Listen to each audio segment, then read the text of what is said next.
হয়েছি খাবার আছে, আমরা হয়েছি খাবার আছে। টাকা দিবেন, আমি আশেখ রসুল 1 নাম্বার। আমি মিলাদ করার জন্য হুজুরকে নিয়ে যান না, বলবেন হুজুর আপনি প্রতি মাস আমার কাছে মিলাদ করাই দিবেন, টাকা দিবেন না, টাকা পাবেন না। হুজুর কতদিন আসলে দ্বিতীয় হুজুরকে খুঁজে পাবেন না, তখন বুঝবেন আশেখ রসুলের খেলা।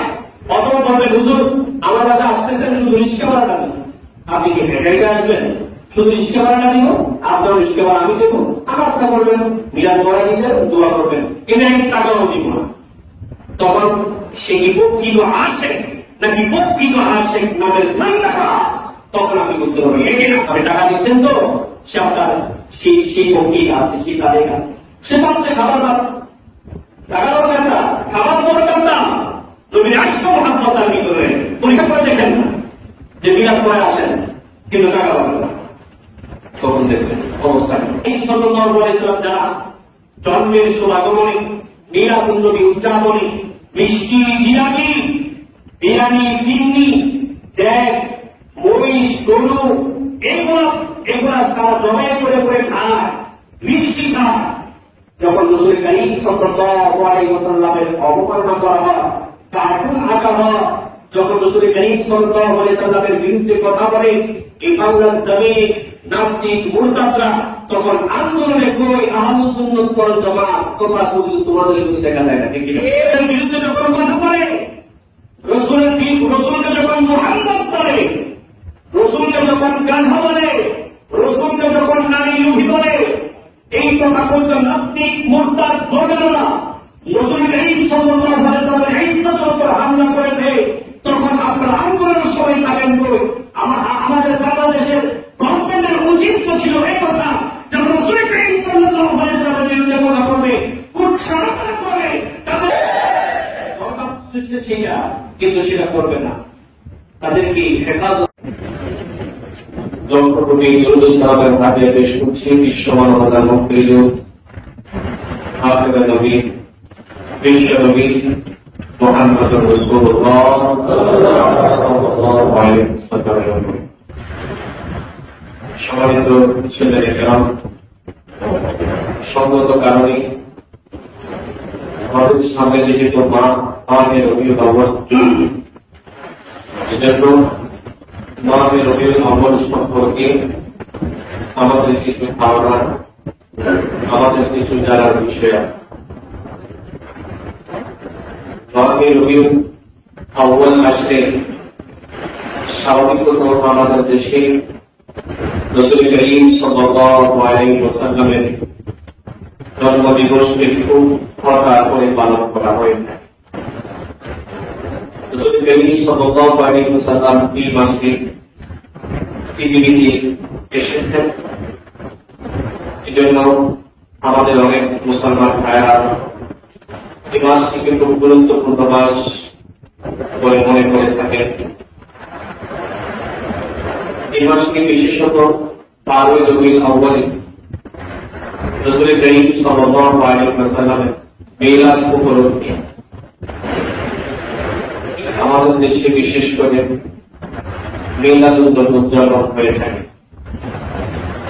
আবার অনেক বিদ্রোহের জুলুসে ঈদে মিলাদুন নবীও পালন হয়ে থাকে।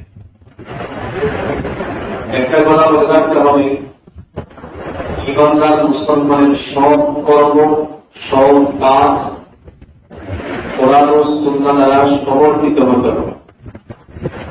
যদি কোরআন ও সুন্নাহ দ্বারা সমর্থিত না হয়, এই কাজ কখনো মুসলমানের হতে পারে না। মুসলমানের হতে হলে অবশ্যই কোরআন ও সুন্নাহর সমর্থন লাগবে কি লাগবে না? কাজে আজকে আমরা জানবো মিলাদুন নবী কবে থেকে শুরু হলো, মিলাদুন নবী কে আবিষ্কার করল, মিলাদুন নবীর পক্ষে যিনি দলিল উপস্থাপন করেছেন তার ব্যাপারে মুহাদ্দিসিন কেরাম কি বলেছেন। সর্বোপরি মিলাদুন নবী সাল্লাল্লাহু আলাইহি ওয়াসাল্লাম উদযাপন করা যাবে কি যাবে না, এই ব্যাপারে কোরআন ও সুন্নাহর আলোকে আমরা আলোচনা শুনব। আল্লাহ তাআলা আমাদের সকলকে আলোচনা শোনার বোঝা এবং সেই মোতাবেক আমল করবার তৌফিক এনায়েত করুন সকলে আমিন। নবী আলাইহিস সালাতু ওয়াস সালামের জন্ম তারিখ নিয়ে মোতাবেক করবেন।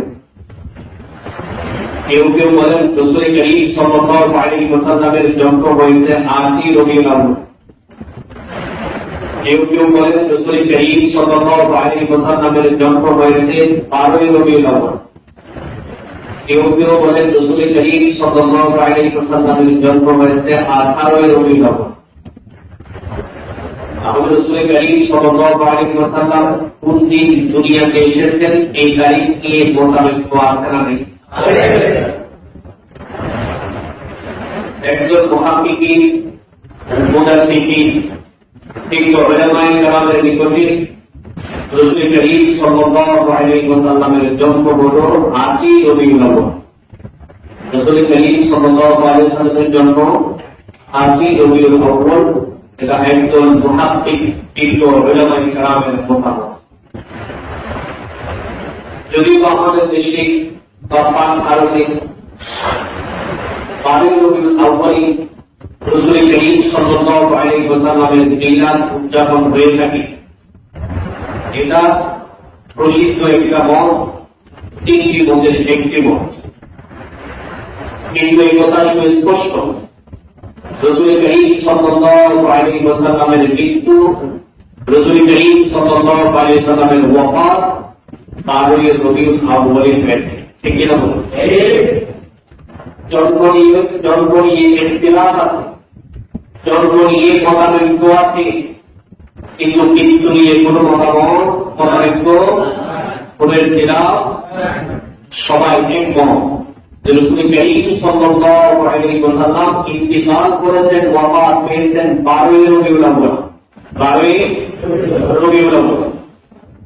এখন আপনাদের কাছে প্রশ্ন রাখতে চাই যে কোন মানুষ যদি মৃত্যুবরণ করে, জন্মগ্রহণ করেছে যেই তারিখে, মৃত্যুবরণ করেছে সেই একই তারিখে, ওই দিন রাসূল করিম সাল্লাল্লাহু আলাইহি ওয়াসাল্লাম 12ই রবিউল আউয়াল পৃথিবীতে এসেছেন। কিন্তু রাসূল করিম সাল্লাল্লাহু আলাইহি ওয়াসাল্লাম 12ই রবিউল আউয়াল এই পৃথিবী ছেড়ে চলে গিয়েছেন। এখন প্রশ্ন হচ্ছে, কোন মানুষ যদি একই তারিখে জন্মগ্রহণ করে আবার ঠিক একই তারিখে মৃত্যুবরণ করে, স্বাভাবিকত আপনারা খুব কিন্তু উদযাপন করতে চাইবেন অবশ্যই মৃত্যু দিবস নিয়ে।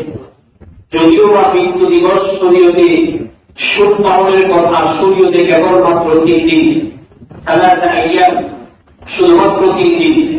তারপরও বলে নিলাম কথা হিসেবে, চালু কথা হিসেবে মৃত্যু দিবস অনেকে পালন করে থাকেন, মৃত্যুবার্ষিকী পালন করে থাকেন। সেই হিসেবে মানুষ একই তারিখে জন্মগ্রহণ করলে আবার ঠিক সেই তারিখে যদি মৃত্যুবরণ করে, মানুষ কি জন্ম দিবস পালন করবে নাকি মৃত্যু দিবস পালন করবে? কথা বলতে হবে, কি দিবস? মৃত্যু দিবস পালন করবে। ঠিক কিনা বলুন?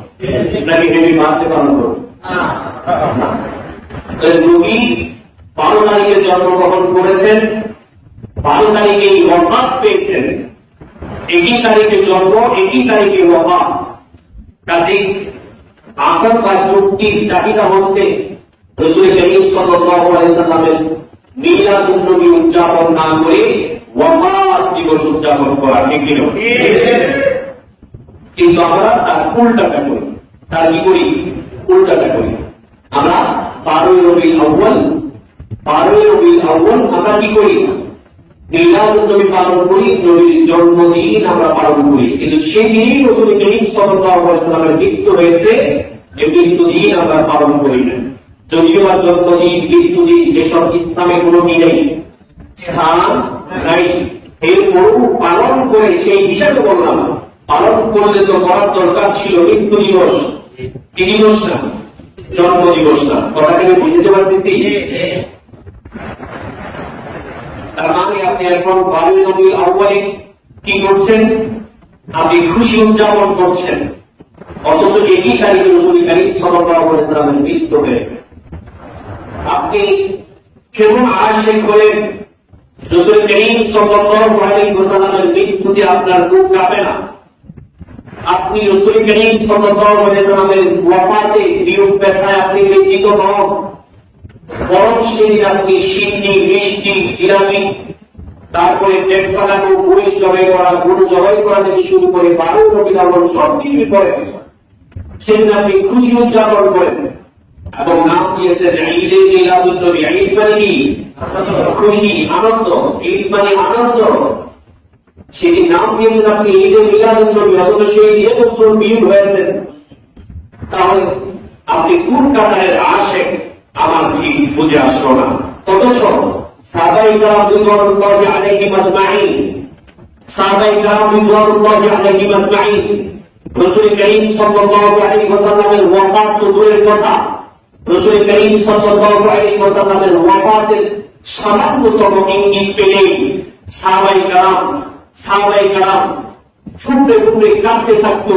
সাহাবায়ে কেরাম কাঁদতে কাঁদতে এরকম খুব ভাষায় দিত, সেই সাহাবায়ে কেরামের সুন্নাহকে আমরা ভুলে গিয়েছি।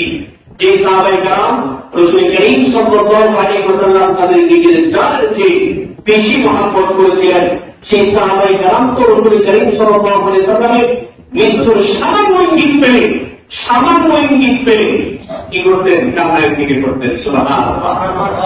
আর আপনি কি করছেন? মৃত্যু জানা সত্ত্বেও 12 তারিখে জানেন আপনি এই তারিখে ওয়াফাত পেয়েছেন।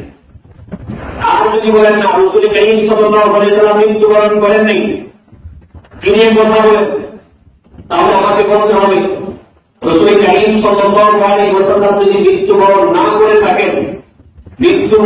করে থাকেন, তাহলে তিনি এই পৃথিবীতে কি ঘোরাফেরা করেন নাকি করেন না?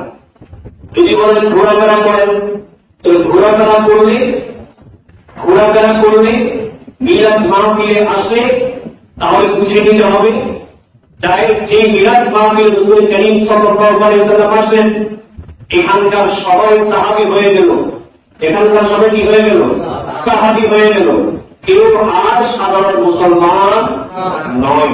কথা কি বুঝতে পারছেন? তাহলে বলেন যে মিলাদ মাহফিল রাসূল করিম সাল্লাল্লাহু আলাইহি ওয়াসাল্লাম এসেছে, এখানে যত ইমানদার মুসলমান আছে সমস্ত ইমানদার মুসলমান সাহাবী হয়ে গেল। তাদের কাছে যদি জিজ্ঞাসা করা হয়, আপনারা কি লিখে দিতে পারবেন যে মিলাদ মাহফিলে হুজুর এসেছেন এবং যে মিলাদে যারা শরীক হয়েছে তারা সবাই সাহাবী হয়ে গেছে? তারা বলবে না, তারা সাহাবী হয়নি। তো রাসূল আসলে, রাসূল যদি নিজে দেখে অথবা রাসূলকে কেউ ঈমানের উপর কোন মানুষ যদি দেখে, কি হয়ে যাবে? সাহাবী হয়ে যাবে। মানুষে দেখা শর্ত না, মানুষে ইমানদার মুসলমান রাসূলকে দেখা শর্ত না, রাসূল সাল্লাল্লাহু আলাইহি ওয়াসাল্লাম দেখা শর্ত। ঠিক কি না? কথা বুঝতে পারতেছি? তাহলে এই পৃথিবীতে আর কোন মানুষ কি থাকবে না? সাধারণ মুসলমান থাকবে না। এমন পর্যন্ত সমস্ত মানুষ সাহাবী। এমন পর্যন্ত সমস্ত মানুষ কি? সাহাবী। তাহলে বুঝা গেল রাসূল করিম সাল্লাল্লাহু আলাইহি ওয়াসাল্লামের কি হয়েছে? মৃত্যু হয়েছে। কথা কি বুঝতে পারতেছি আমি? রাসূল করিম সাল্লাল্লাহু আলাইহি ওয়াসাল্লামের কি হয়েছে? মৃত্যু হয়েছে। আল্লাহ নবী সাল্লাল্লাহু আলাইহি ওয়াসাল্লাম তো স্পষ্ট ভাষায় বলেছেন, আমি তোমাদের মাঝে চিরকাল থাকবো না, ফাইন্নী মাবউদ, আমি আল্লাহর কাছে চলে যাব, এই পৃথিবীতে আমি আর থাকবো না। তোমাদের সাথে আমার দেখা হবে হাউজে কাউসারের, সে হাউজে কাউসারের পানি, যেখান থেকে আমার হাতে তোমরা পানি পান করবে, সেই ফুলসিরাতের পানি যেখানে আমার সুপারিশে তোমরা ফুলসিরাত পার হবে। এই পৃথিবীতে তোমাদের সাথে আমার আর কোনো কি হবে? দেখা হবে না। সাহাবায়ে কেরাম রিদওয়ানুল্লাহি আলাইহিম আজমাইন সবাই আশ্চর্যজনিত হয়ে গেলেন যে নবী কি মারা গিয়েছেন, নবী কি মৃত্যুবরণ করেছেন। কোন সাহাবী বিশ্বাস করতে পারছিলেন না। হযরত ওমর রাদিয়াল্লাহু তাআলা কুশমুক্ত তরবারি নিয়ে মদিনার গলিতে গলিতে ঘুরছেন এবং বলছেন, যে ব্যক্তি এই কথা বলবে যে মুহাম্মাদুর রাসূলুল্লাহ সাল্লাল্লাহু, তার গর্দান আমি উড়াইয়া দেব। ঠিক এই কথা বলবে যে রাসূলুল্লাহ সাল্লাল্লাহু আলাইহি ওয়াসাল্লাম মৃত্যুবরণ করেছেন, আমি তার গর্দান উড়াইয়া দেব। তারপরে হযরত আবু বকর সিদ্দিক রাদিয়াল্লাহু তাআলা দাঁড়িয়ে কি খুতবা দিলেন, রাসূল করিম সাল্লাল্লাহু আলাইহি ওয়াসাল্লামের ব্যাপারে আবু বকর সিদ্দিক রাদিয়াল্লাহু তাআলা বলেন, ওয়া মুহাম্মাদুন ইল্লা রাসূল قد خلت من قبله الرسل, মুহাম্মদ সাল্লাল্লাহু আলাইহি ওয়াসাল্লাম আল্লাহ তাআলার একজন প্রেরিত রাসূল ছাড়া তিনি আর কেউ নন, তার পূর্ব অনেক নতুন অতিবাহিত হয়ে গিয়েছে। তার যেমন এই পৃথিবীতে আর নাই, মুহাম্মদুর রাসূলুল্লাহ সাল্লাল্লাহু আলাইহি ওয়াসাল্লাম এই পৃথিবীতে আর নাই, তিনি আমাদের বর্ষকে চলে গিয়েছেন, আল্লাহ তাআলার জিম্মায় চলে গিয়েছেন। সুবহানাল্লাহ। তাহলে বোঝা গেল রাসূল কারীম সাল্লাল্লাহু আলাইহি ওয়াসাল্লাম মৃত্যুবরণ করেছেন। কথা কি বুঝতে পারতেছি আমি? তাই এখন রাসূল কারীম সাল্লাল্লাহু আলাইহি ওয়াসাল্লাম যে মৃত্যুবরণ করলেন, আমার বয়স হচ্ছে একই তারিখে মৃত্যু, একই তারিখে জন্ম। সেই একই তারিখে মৃত্যু, একই তারিখে জন্ম আপনি গরু জবাই করে আনন্দ মিছিল করে ঈদ শব্দ লাগিয়ে ঈদে মিলাদুন্নবী খুশির ঈদ উদযাপন করেন, তাহলে বোঝা গেল আপনি প্রকৃতপক্ষে রাসূল কারীম সাল্লাল্লাহু আলাইহি ওয়াসাল্লামের আশিক হতে পারেন না। ঠিক আছে? রাসূল কারীম সাল্লাল্লাহু আলাইহি ওয়াসাল্লামের প্রকৃত আশিক হলেন সাহাবায়ে কেরাম।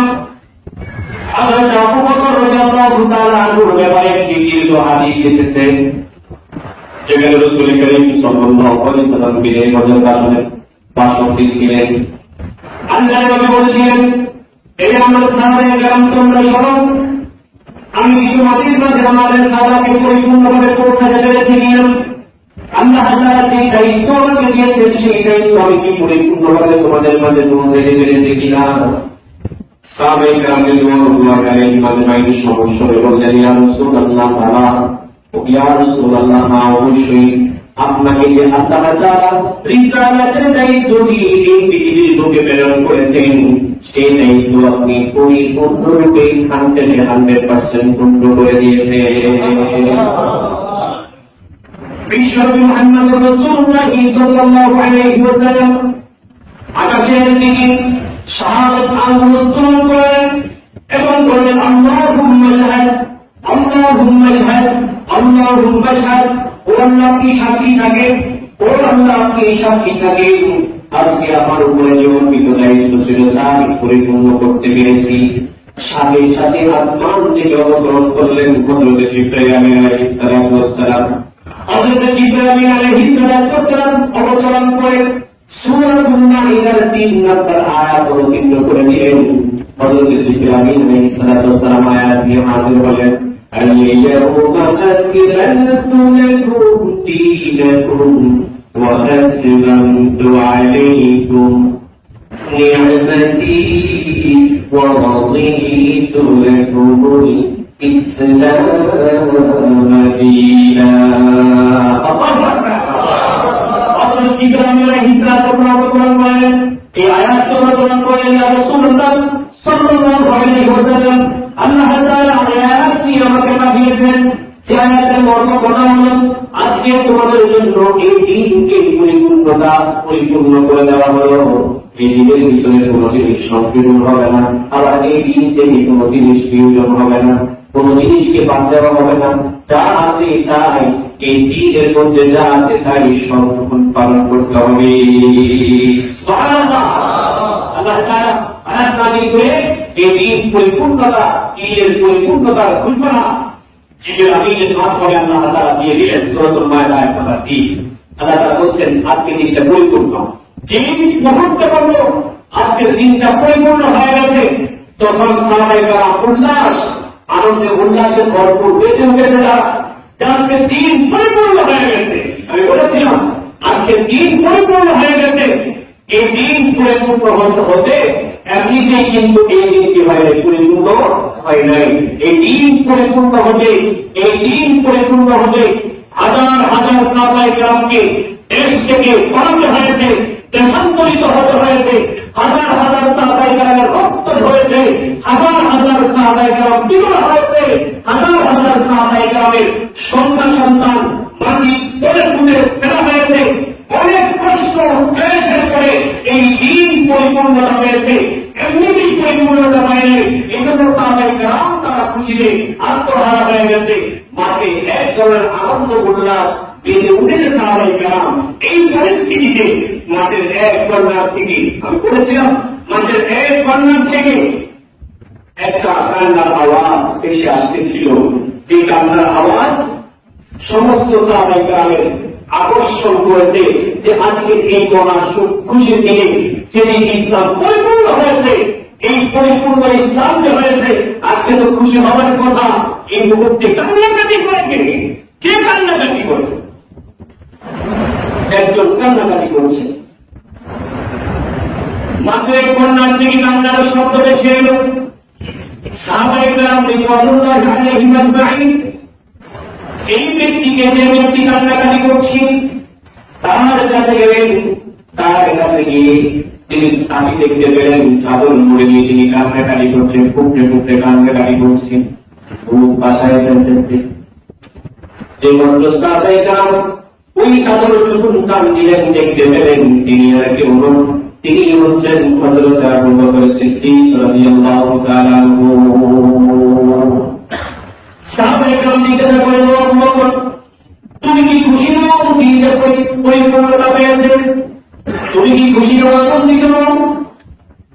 আবু বকর সিদ্দিক রাদিয়াল্লাহু তাআলা আনহু বলেন, এটা আল্লাহর রাসূলের সাহাবায়ে শোন, দিন পরিপূর্ণতার মানে কি তোমরা বুঝেছো নাকি? দিন পরিপূর্ণতার মানে বলো, সেই দিন পরিপূর্ণতা দেওয়ার জন্য আল্লাহ তাআলা বিশ্ব নবী মুহাম্মদ রাসূলুল্লাহ সাল্লাল্লাহু আলাইহি ওয়াসাল্লামকে জমিনে পাঠিয়েছিলেন। আজকে সেই দিন পরিপূর্ণতা পেয়েছে। তার মানে আল্লাহর নবী আমাদের মাঝে আর বেশি দিন থাকবেন না। আল্লাহু আকবার। আবু বকর বলেন, আর আমাদের মাঝে থাকবেন না। যে দিন পরিপূর্ণতা করার জন্য, পরিপূর্ণতা দেওয়ার জন্য আল্লাহ তাআলা বিশ্বনবীকে পৃথিবীতে পাঠিয়েছেন। বিশ্বনবী মুহাম্মদ রাসূলুল্লাহ সাল্লাল্লাহু আলাইহি ওয়াসাল্লাম আর আমাদের মাঝে আর থাকবেন না, কারণ দিন তো পরিপূর্ণতা পেয়েছে। এই কথা চিন্তা করেই আমি কাঁদছি। সাথে সাথে মাঠের অবস্থা পরিবর্তন হয়ে গেল।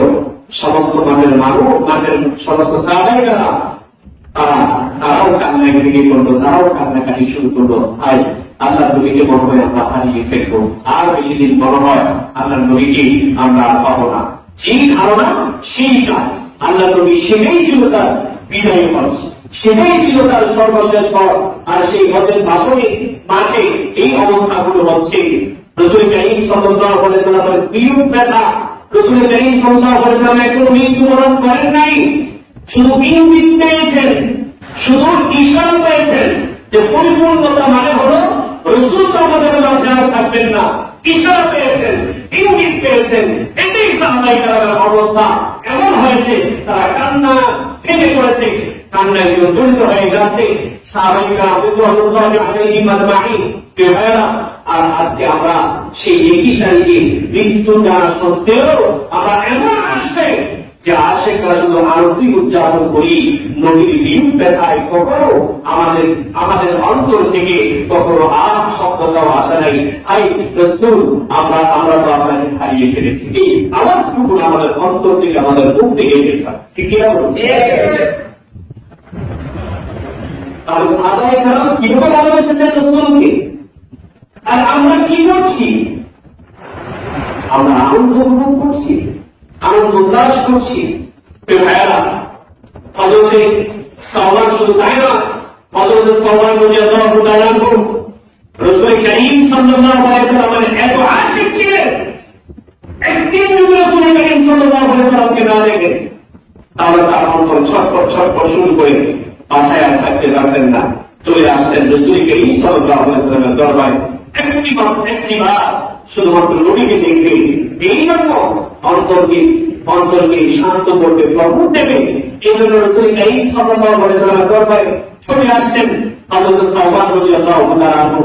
একদিন উষ্ণ খুশক চুল নিয়ে সাওবান রাদিয়াল্লাহু তাআলা আনহু রাসূল কারীম সাল্লাল্লাহু আলাইহি ওয়াসাল্লামের দরবারে আসলেন। এসে বললেন, ইয়া রাসূলুল্লাহ, আসসালামু আলাইকা ইয়া রাসূলুল্লাহ, ইয়া রাসূলুল্লাহ, আপনাকে সালাম। রাসূল কারীম সাল্লাল্লাহু আলাইহি ওয়াসাল্লাম সাওবানকে দেখে বললেন, কি ব্যাপার, তোমার চেহারার এই অবস্থা কেন? তুমি কি চিন্তিত? তুমি কি পেরেশানিতে আছো? সাওবান রাদিয়াল্লাহু তাআলা বলছেন, আয় রাসূলুল্লাহ, আমি চিন্তিত, আমি পেরেশানিতে আছি। কি পেরেশানি, কিসের চিন্তা তোমার? সাওবান রাদিয়াল্লাহু তাআলা বললেন, ইয়া রাসূলুল্লাহ, আমার যদি ভালো না লাগে আপনার দরবারে চলে আসি, ছুটে আসি, আপনার চেহারা মুবারক একবার দেখলে আমার অন্তর শান্ত হয়ে যায়। সুবহানাল্লাহ। কিন্তু আমি চিন্তা করছি এই কথা যে আপনি যখন থাকবেন না, আপনি যখন মৃত্যুবরণ করবেন, ইন্তেকাল হবে আপনার, ওয়াফাত পাবেন, তখন ইয়া রাসূলুল্লাহ সাল্লাল্লাহু আলাইহি ওয়াসাল্লাম, তখন আমি আমার অন্তর যখন কি হয়ে যাবে, নিশ্চিন্তাগ্রস্ত হয়ে যাবে, আমার অন্তরকে প্রশান্ত করার জন্য আপনার দরবারে আসলেও আপনাকে তো আর দেখা যাবে না ইয়া রাসূলুল্লাহ। এই কথা চিন্তা করে করেই আমি চিন্তিত, আমি বিষণ্ণ হয়ে আপনার দরবারে ছুটে এসেছি। আমার চেহারাতে এই বিষণ্ণতার ছাপ আপনি দেখতে পাচ্ছেন। রাসূল কারীম সাল্লাল্লাহু আলাইহি ওয়াসাল্লাম বলেন, সাওরা, তুমি তো আমাকে বেশ ভালোবাসো, মহব্বত করো। আল্লাহ তাআলা তোমার ব্যাপারে কি বলে কি? সাথে সাথে আল্লাহ তাআলা হযরত জিবরাইলের মাধ্যমে আয়াত নাযিল করে দিলেন। সূরাতুন নিসা 69 নম্বর আয়াত আল্লাহ তাআলা আয়াত নাযিল করে দিলেন, ওয়া মাইয়ুতি'িল্লাহা ওয়ার রাসূল ফাউলাইকা মা'আল্লাযীনা আন'আমা আল্লাহু আলাইহিম মিনান নাবিয়্যিনা ওয়াস-সিদ্দীকিন والشهداء والصالحين وحسن أولئك رفيقا. আল্লাহ তাআলা আয়াত নাযিল করেন, আল্লাহ তাআলা বলেন, ওয়ামান ইউতি'িল্লাহ ওয়া রাসূল, যারা আল্লাহ এবং আল্লাহর রাসূলের ইতাআত করবে, অনুসরণ করবে, তাদের কোনো ভয় নাই। এই সমস্ত মানুষেরা কিয়ামতের মাঠে, এই সমস্ত মানুষেরা জান্নাতের ভিতরে নবীদের সাথে তাদের হাসর নসর হবে, তাদের সিদ্দিকদের সাথে হাসর নসর হবে, তাদের হাসর নসর সুহাদায়ে কেরামের সাথে হবে, তাদের হাসর নসর সালিহিনদের সাথে হবে। সুবহানাল্লাহ। আল্লাহ বলছেন যে বাবা, চিন্তা করার কোনো কারণ নাই। চিন্তা করছো কেন? চিন্তা করার কোনো কারণ নাই। এক কাজ করো, আল্লাহ তোমার জন্য আয়াত নাযিল করেছেন সূরাতুন নিসা 69 নম্বর আয়াত। তুমি যদি প্রকৃতপক্ষে আমাকে অনুসরণ করে থাকো, আল্লাহ এবং আমাকে যদি অনুসরণ করে থাকো, কোরআন ও সুন্নাহ যদি ফলো করে থাকো, অবশ্যই তোমার আশার নসর, অবশ্যই আমার দিদার তুমি অবশ্যই পাবে। আল্লাহু আকবার। এইরকম স্পষ্ট আয়াতগুলোকে দেখিয়ে বাঁধিয়ে আমরা নবীজির ভালোবাসা বুঝতে যায়। মানুষের বন্ধরা বানানো কিছু পদ্ধতিতে এই যে দুর্ভাগ্যের বিষয়, এই মুসলমান জাতির অন্তত পক্ষে হতে পারে না। মুসলমান কি করে? বন্ধরা পদ্ধতিতে চলে। মুসলমান তো চলবে কোরআন ও সুন্নাতে, কারণ ইসলাম তো কমপ্লিট, ইসলাম তো পরিপূর্ণতা পেয়েছে ইসলাম। ইসলাম যদি পরিপূর্ণ হয়, মন করে কাজ করার সমস্যা নাই, কিন্তু ইসলাম তো পরিপূর্ণ এই কথা আপনি মানেন, তো পরিপূর্ণ হলে আপনার এই কাজটা ইসলামে আছে কিনা, আপনার এই কাজটা কোরআন ও সুন্নাতে আছে কিনা, এটা আমাদের দেখতে হবে না? হবে। বলে হুজুর আছে তো, আমাদেরকে যারা ওয়াজ করে বয়ান করে, তারাও তো কোরআনের আয়াত দিয়ে বয়ান করে, তারাও তো হাদিস দিয়ে বয়ান করে। আমার তো পয়েন্ট তো এটাই, ঘন্টা দিয়েছেন কে? চিল্লা বলুন কে? আল্লাহকে পাইতে হলে তো রাসূলুল্লাহ শান করতে হবে, ঠিক কিনা? কারণ আমরা দেখতেছি আল্লাহ নামাজ তো সবাই পড়ে, তুমি কার দলে? রোজা তো সবাই পড়ে, তুমি কার দলে? হজ তো সবাই করে, তুমি কার দলে? তুমি তো যাকাত ফরজ করে রেখেছো, বান্দা তো যাকাতও দেয়, তুমি কার দলে? আল্লাহ তুমি কি নামাজ, রোজা, হজ, যাকাত, আকিমুস সালাত লিযিকরি, ওয়াতুজ যাকাত, ওয়াস-সাওম লিদাদরি, তুমি কি কোনটার মধ্যে আছো? আল্লাহ বলতেছে আমি ইবাদত থেকে মাহফুজ, আমি ইবাদত করি না। আল্লাহ তুমি কি করো? তুমি কোন কাজটা করো? আমরা বান্দারা সেটা করতে চাই। আল্লাহ বলতেছেন ইন্নাল্লাহা ওয়া মালাইকাতুহু ইউসাল্লুনা আলান নবী ইয়া আইয়ুহাল্লাযীনা আমানু সাল্লু আলাইহি ওয়া সাল্লিমু তাসলিমা। বুঝে গেল নামাজি নয়, আমি দেখতে হবে তার অন্তরের মধ্যে আমার রাসূলের ইশক আছে কিনা, প্রেম আছে কিনা, আদব আছে কিনা, তার মধ্যে হজ নয়, যাকাত নয়, ফিতরা নয়, তার মধ্যে আমার রাসূলের ইশক আছে কিনা, সেখানের মধ্যে আমার আল্লাহকে পাওয়া যাবে। যে তারাও কোরআন ও সুন্নাহ দিয়ে বয়ান করে, আর যারা মিলাদুন্নবী করতে না বলে তারাও কোরআন ও সুন্নাহ দিয়ে বয়ান করে, তো এর মধ্যে পার্থক্য আছে না নাই? আছে। যিনি কোরআন সুন্নাহ নিয়ে উপস্থাপন করেছেন তার অবস্থা কি ছিল আমি কিছুক্ষণ পরে তার ব্যাপারে বলছি।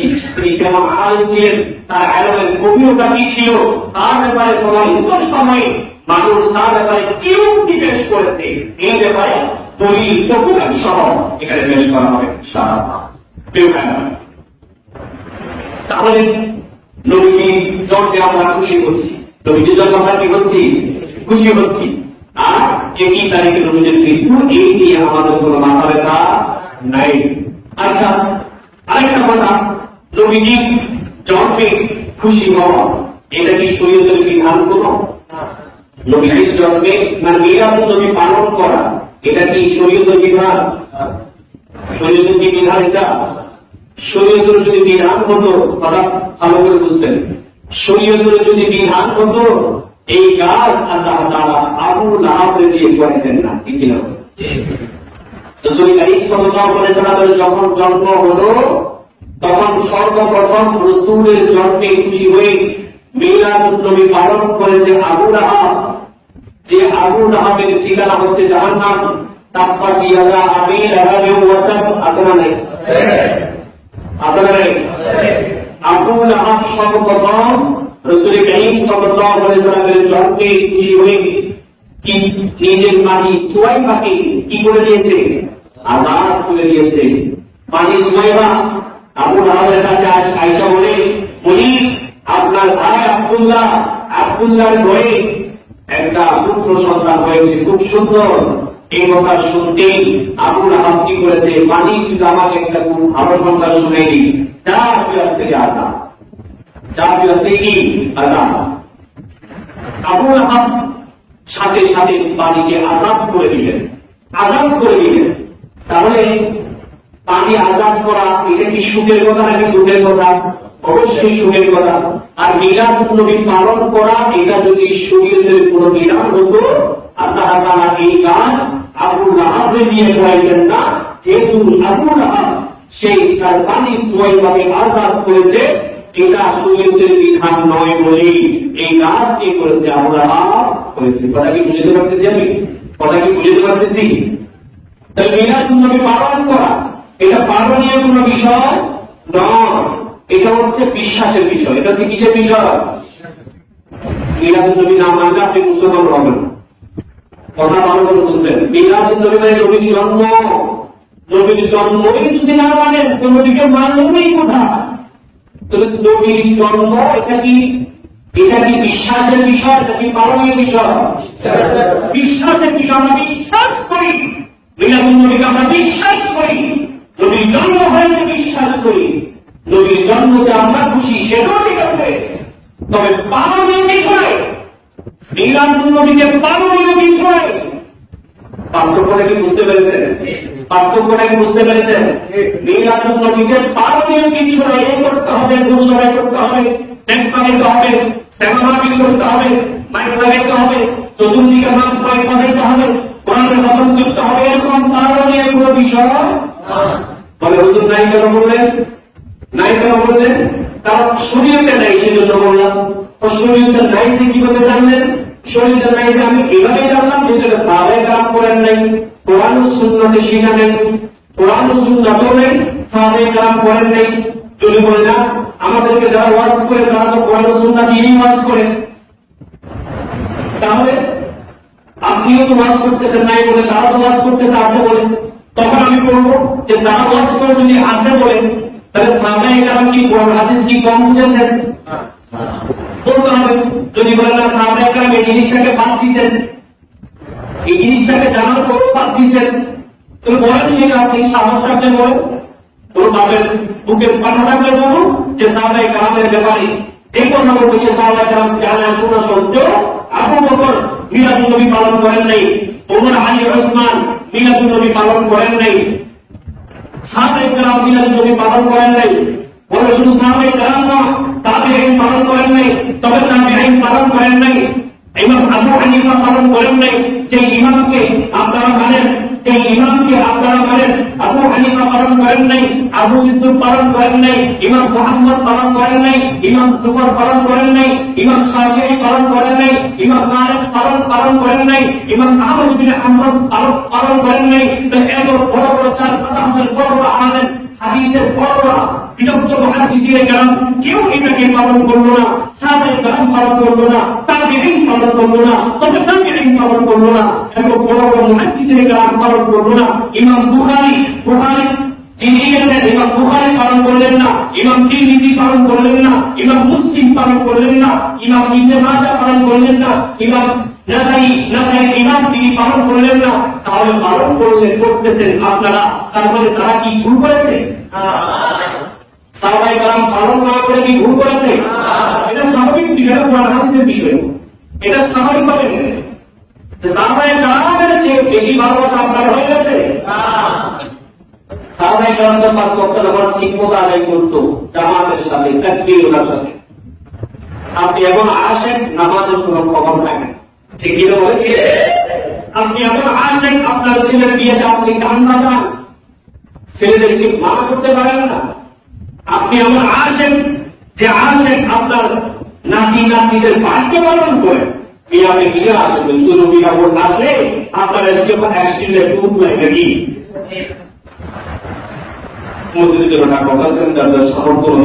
তারপরে চেষ্টা করি আল্লাহ তাআলা আমাদের সকলে মানসিক প্রোগ্রাম সকলে আমাকে ভুল বুঝবেন না, আমি সঠিক মেসেজটা আপনাদের সামনে উপস্থাপন করতে চাচ্ছি। ভুল হলেও আমাকে ধরিয়ে দিবেন, অবশ্যই অবশ্যই ধরিয়ে দিবেন।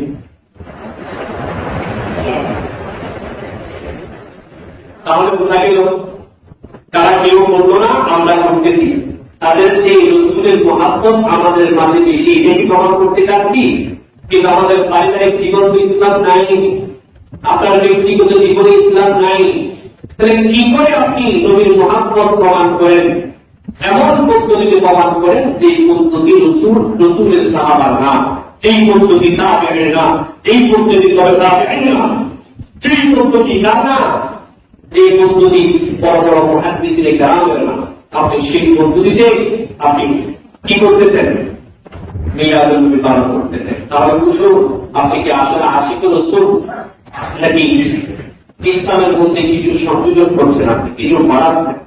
আর ইসলামের মধ্যে বাড়ালে আল্লাহ নবী সাল্লাল্লাহু আলাইহি ওয়াসাল্লামের স্পষ্ট বর্ণনা বাহুয়া বাদুন, এটা লিখিত হবে, এটা আস্থা করে এটা লিখিত হবে, এটার কোন আইডিয়া ইসলামে নাই, এটার কোন কোয়ালিটি ইসলামে নাই। কথা কি বুঝতে পারতেছি আমি?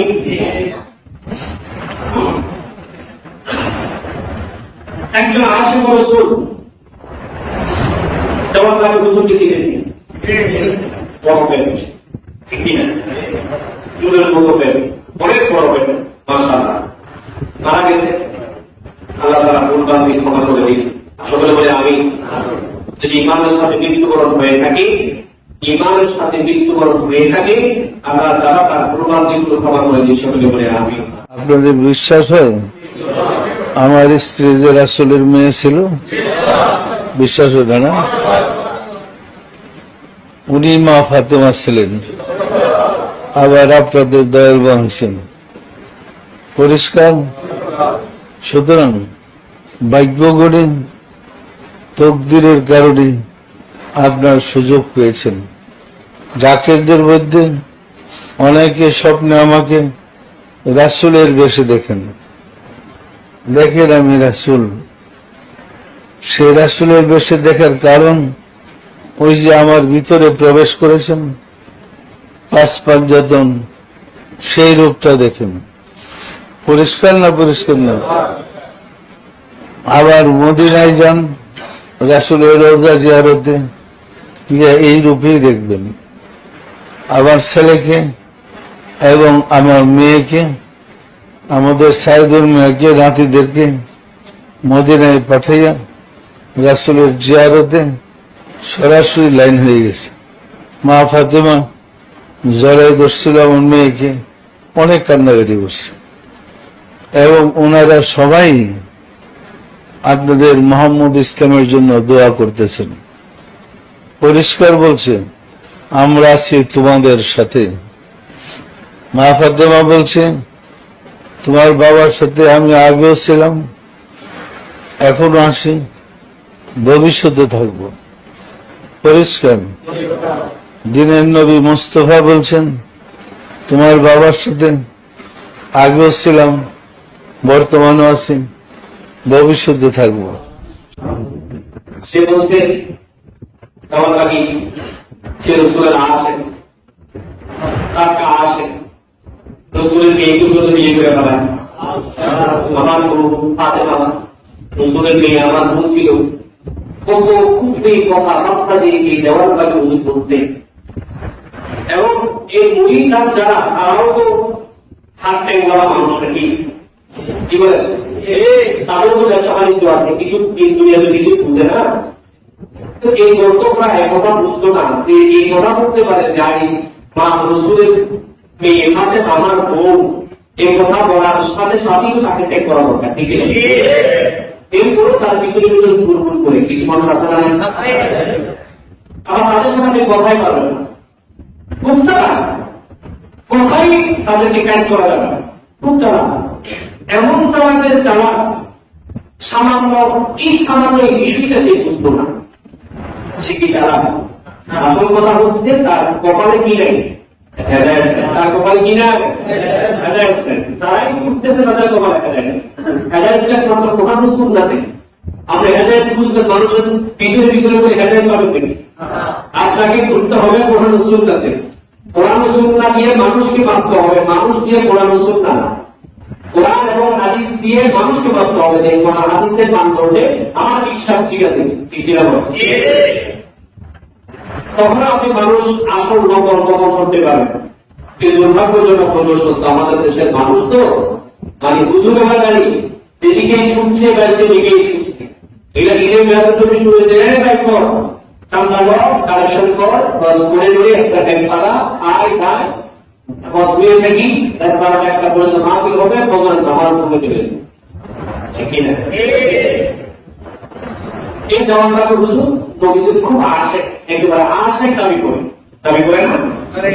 তার জীবন গর্বে আশেকের ইশকের কোনো কিছু পাওয়া যায়, আশেকের ইশকের কোনো কিছু পাওয়া যায়। তো মা ফাতেমার জামাই হতে চায়, ফাতেমা কি সে কি শেখে? ফাতেমা কি? আরে ফাতেমা তো রসুল করিম সাল্লাল্লাহু আলাইহি ওয়াসাল্লামের দুই কন্যা। একবার হযরতে আবু বকর সিদ্দিক রাদিয়াল্লাহু তাআলা খিদার যন্ত্রণা ঘর থেকে বের করে, খিদার যন্ত্রণা দুপুরে হযরত আবু বকর সিদ্দিক রাদিয়াল্লাহু তাআলা খিদার যন্ত্রণায় বের হলেন বাসা থেকে। আপনি রাসূল করিম সাল্লাল্লাহু আলাইহি ওয়াসাল্লামের দরবারে গিয়ে কিছু খাবার চাইবেন, ওখানে কিছু খাবার ব্যবস্থা থাকবে, সেখান থেকে খাবার গ্রহণ করবেন। আবু বকর যখন করা দুপুরে পকর দিয়ে উঠতে যখন বের হল, তখন হযরত ওমর ফারুক রাদিয়াল্লাহু তাআলা পিছন থেকে দেখতে পেলেন এই পড়া দুপুরে আবু বকর কোথায় যায়। হযরত ওমর রাদিয়াল্লাহু তাআলা জিজ্ঞাসা করলেন, আবু বকর এই পড়া দুপুরে তুমি কোথায় যাও? আবু বকর সিদ্দিক রাদিয়াল্লাহু তাআলা উত্তর করেন, ওমর রে আমার পেটে খুব খিদা পেয়েছে, খাবার নাই বাসায়, নবীজির দরবারে যায় খাবার খেতে। হযরত ওমর রাদিয়াল্লাহু তাআলা বললেন, খাইলে আমি তো একই কারণে ঘর থেকে বেরিয়েছি, আমি তো একই কারণে বেরিয়েছি। হযরত আবু বকর আর ওমর চললেন নবীজির দরবারে। নবীজির দরবারে যেতে না যেতে নবীজি সাল্লাল্লাহু আলাইহি ওয়াসাল্লাম ঘর থেকে আগে বের হয়ে গেলেন।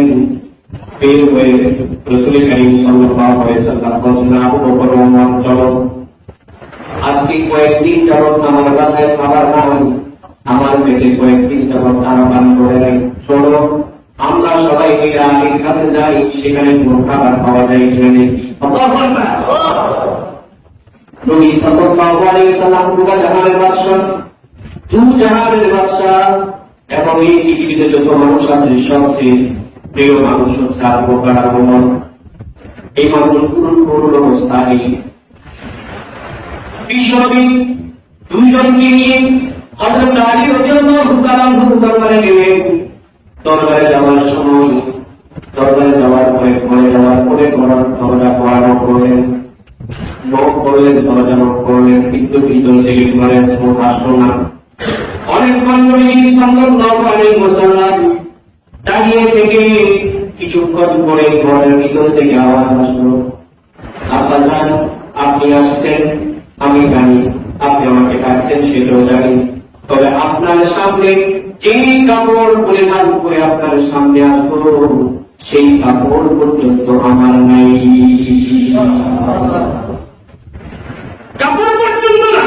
হযরতে ফাতিমা রাদিয়াল্লাহু তাআলা যে সাইয়্যিদাতুল নিসাই আহলিল জান্নাহ, জান্নাতে যারা মহিলা থাকবে, মহিলাদের সর্দারনী, সেই ফাতিমা রাদিয়াল্লাহু তাআলা অবস্থায়, আবু বকর অবস্থায়, উমর অবস্থায়, আর সে মোজা মোজা খাইয়া রাজপ্রাসাদে খাইয়া নবীর আশিক হতে যায়, আর নবীর আশিকের অবস্থা হচ্ছে ঠিক কিনা? কিভাবে নবীর আশিক তুমি দাবি করো? কিভাবে তুমি নবীর আশিক দাবি করো? তোমার মাঝে রসুলের সুন্নাত নাই, তোমার মাঝে আদর্শ নাই, তোমার মাঝে রসুলের আদর্শ নাই, তুমি কি করে নবীর সুন্নাত, নবীর আশিক তুমি কি করে দাবি করতে পারো? কি করে তুমি দাবি করতে পারো? এই হচ্ছে ফাতেমা, যার খাবার বাসায় নাই, পরনের কাপড় নাই, এই না খেয়ে তারা দিনে বিবাদ করেছে, তারা জীবন ধারণ করেছে। এই হচ্ছে তার নবীর প্রকৃত আসক্ত ছিল। তার নবীর প্রকৃত আছে কি কথা বলেন? নবীর প্রকৃত আছে কি? তারাই ছিলেন। আর আমরা হয়েছি খাবার আসে, আমরা হয়েছি খাবার আসে। টাকা দিবেন, আমি আসে বলছেন এক নম্বর, আমি মিলাদ করার জন্য হুজুরকে নিয়ে যান না, বলবেন হুজুর আপনি প্রতি মাস আমার কাছে মিলাদ করা দিবেন, টাকা দিবেন না, টাকা পাবেন না। হুজুর কতদিন আসলে যদি হুজুরকে খুঁজে পাবেন না, তখন বুঝবেন আশেক রসুলের মহা, তখন বুঝবেন আশেক রসুলের ঠেলা। অথবা বলবেন হুজুর আমার কাছে আসতেছেন শুধু রিস্কা ভাড়া দেবেন, আপনি কি হেঁটে আসবেন? শুধু রিস্কা ভাড়া দিব, আপনার রিস্কা ভাড়া আমি দেবো, আমার কথা বলবেন মিলাদ করা দিবেন, দোয়া করবেন, এটা আমি টাকাও দিব না। তখন সে কি প্রকৃত আশেক নাকি প্রকৃত আশেক নামের নাই রাখা, তখন আপনি বুঝতে পারবেন। টাকা আপনি বুঝতে পারবেন, আপনি টাকা দিচ্ছেন তো সে আপনার সেই প্রকৃতি আছে, সেই তাদের আছে, সে পাচ্ছে খাবার পাচ্ছে, টাকা দরকার না, খাবার দরকার না। তুমি আসবো হাত বদলামি করেন, পরীক্ষা করে দেখেন, পরীক্ষা করে দেখেন যে বিরাট করে আসেন কিন্তু টাকা পাবেন না, তখন দেখবেন অবস্থা নেই।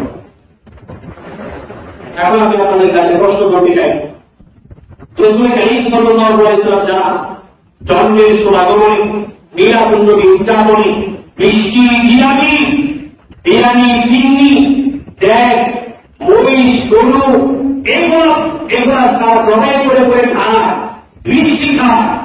যখন রসুল কারীম সাল্লাল্লাহু আলাইহি ওয়াসাল্লামের অবমাননা করা হয়, কার্টুন আঁকা হয়, যখন রসুল কারীম সাল্লাল্লাহু আলাইহি ওয়াসাল্লামের বিরুদ্ধে কথা বলে এই বাংলার জমিনে নাস্তিক মুরতাদরা, তখন আন্দোলনে কই আহলে সুন্নাত ওয়াল জামাত তোমরা শুধু তোমাদের বিরুদ্ধে দেখা যায় না, ঠিক না? তখন তোমাদের শুধু কোথায় থাকে? রসুলের বিরুদ্ধে যখন কথা বলে, রসুলকে যখন মুহাম্মদ বলে, রসুলকে যখন গাধা বলে, রসুলকে যখন নারী লুঠি বলে, এই কথা পর্যন্ত নাস্তিক মুরতাদ বলবেন না। রসুল কারীম সাল্লাল্লাহু আলাইহি ওয়াসাল্লাম এই কথা হামলা করেছে, তখন আপনার আন্দোলনের সময় থাকেন তো আমাদের বাংলাদেশের গভর্নমেন্টের উচিত ছিল এই কথা যে রসুল কারীম সাল্লাল্লাহু আলাইহি ওয়াসাল্লামের বিরুদ্ধে মনে করবে, উৎসাহ করে তাদেরকে বাইতুল মুকাররমের সামনে সবাইকে পাশ পাই করে সেটা, কিন্তু সেটা করবে না, তাদেরকে হেফাজত করবে। কারণ তাদের প্রভুরা তাদেরকে যদি ঠিক তাদের উপর যদি অ্যাটাক হয়, তাদের উপর যদি অ্যাটাক হয়, আমরা দেখেছি অনেক ব্লগারদেরকে, অনেক কিছু ব্লগারের উপর যখন হামলা হয়েছে, যারাই হামলা করেছে তাদের বিরুদ্ধে ফাঁসির রায় কার্যকর হয়েছে। কথা রসুল কারীম সাল্লাল্লাহু আলাইহি ওয়াসাল্লামের বিরুদ্ধে অবস্থান নিয়ে যে কাজ তোমরা করতে পারবা, একজন নবীর লেখি করেছে যে আমার রসুলের বিরুদ্ধে তুমি কথা বলবা, হয়তো তুমি থাকবা, হয়তো আমি থাকবো, সে একসাথে নিয়েছে, একসাথে তার বিরুদ্ধে আপনি রায় ঘোষণা করা হয়েছে কোন দেশে বসবাস করছেন? আপনি কিসের মুসলমান?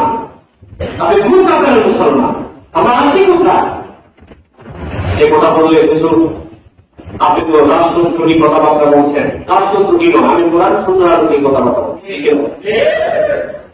কোরআন সুন্নাহ যা আছে তারা আমাকে বলতেই হবে, কারণ এটা আমার নৈতিক দায়িত্ব, এটা আমার তরিকা। আল্লাহ আমাকে দায়িত্ব দিয়েছেন, আমাকে বলতে হবে। করবেন নাকি করবেন না এটা আপনাদের ব্যক্তিগত ব্যাপার। কথা বলেন ঠিক কিনা? এই মাওলানা 604 ডিগ্রিতে সময় প্রয়োগ হয়ে গেছে না? আলহামদুলিল্লাহ রাব্বিল আলামিন। বাকি আলোচনা ইনশাআল্লাহ আগামী। আসসালামু আলাইকুম ওয়া রাহমাতুল্লাহ।